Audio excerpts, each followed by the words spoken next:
کیا اسلام میں کوا حلال ہے؟ کیا کوے کی بیٹ کپڑوں پر لگ جائے تو ناپاک ہو جاتے ہیں؟ کوے کو کس نبی نے بد دعا دی؟ یہ ہی آج کی ویڈیو کا موضوع ہوگا۔ آج ہم آپ کو کوے کے مطابق دلچسپ اور حیران کن حقائق بتائیں گے، مگر اس سے پہلے ویڈیو میں آگے بڑھنے سے پہلے اگر آپ ہمارے چینل پر نیو ہیں تو چینل info@hadi کو سبسکرائب کر لیں۔ ناظرین، کوے کا شمار کرۂ ارض پر پائے جانے والے قدیم ترین پرندوں میں ہوتا ہے۔ قرآن مجید فرقان حمید کے مطابق کوا ہوشیار اور چالاک جانور ہے جس نے انسان کو سکھایا کہ کس طرح اپنے مردوں کو زمین میں دفن کرنا ہے۔ ناظرین، کوے کا شمار طویل ترین عمر پانے والے پرندوں میں ہوتا ہے۔ کووں کی یادداشت بہت اچھی ہوتی ہے اور کوے جب خوراک کھا کر اپنا پیٹ بھر لیتے ہیں تو باقی خوراک کو ایک خاص جگہ پر چھپا دیتے ہیں اور خوراک کو ایک مقام سے نکال کر دوسرے مقام پر رکھتے رہتے ہیں اور انہیں یاد رہتا ہے کہ خوراک کہاں چھپائی تھی۔ کوا جب جوڑا بناتا ہے تو وہ تاحیات ساتھ رہتے ہیں۔ کوے کو اپنی پیدائش کے مقام کے ساتھ رہنا پسند ہے۔ وہ نقل مکانی سے گریز کرتے ہیں۔ زیادہ تر کوے ہمہ خور ہوتے ہیں۔ ان کی خوراک 1000 سے زائد قسموں کی ہو سکتی ہے۔ اس میں کیڑے، حشرات الارض، پھل اور بیج وغیرہ شامل ہیں۔ کوا ماہر انڈا چور ہوتا ہے۔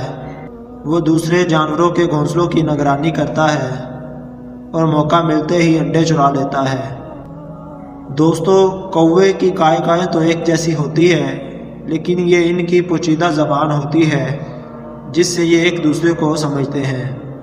ناظرین، کوا وہ واحد جانور ہے جو عقاب کو بھی تنگ کر سکتا ہے۔ دوستو، آپ نے محسوس کیا ہوگا کہ کوا ایک جگہ نہیں بیٹھتا اور ڈرا ڈرا سے رہتا ہے، خوف میں مبتلا رہتا ہے۔ اس کے پیچھے کیا راز ہے جو انسان نہیں جانتا؟ دوستو، یہ واقعہ کچھ اس طرح ہے کہ طوفان نوح گزر جانے کے بعد جناب حضرت نوح علیہ السلام کی کشتی جودی پہاڑ پر جا کر ٹھہر گئی تو حضرت نوح علیہ السلام نے روح زمین کی خبر لینے کے لیے کوے کو بھیجا۔ جناب نوح علیہ السلام نے ایک کوے کو بھیجا کہ جاؤ دیکھو کہ پانی نیچے اتر گیا ہے، کیا زمین کی مٹی نظر آ رہی ہے۔ کوا زمین کی طرف گیا خبر لینے کے لیے۔ وہاں اس نے مردار دیکھا اور یہ اسے کھانے لگ گیا اور واپس حضرت نوح علیہ السلام کے پاس نہیں گیا، یعنی کوے نے جناب نوح علیہ السلام کے حکم کی نافرمانی کی۔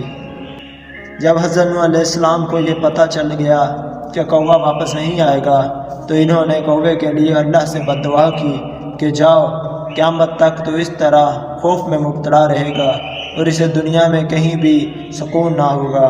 دوستو، جس نے بھی وقت کے نبی کی بات کو نہ مانا، وہ چاہے انسان ہو یا جانور، اللہ نے اسے رسوا کر دیا، اور جس نے وقت کے نبی کی بات کو مانا، چاہے وہ انسان ہو یا جانور، اللہ نے اسے عزت نوازی ہے۔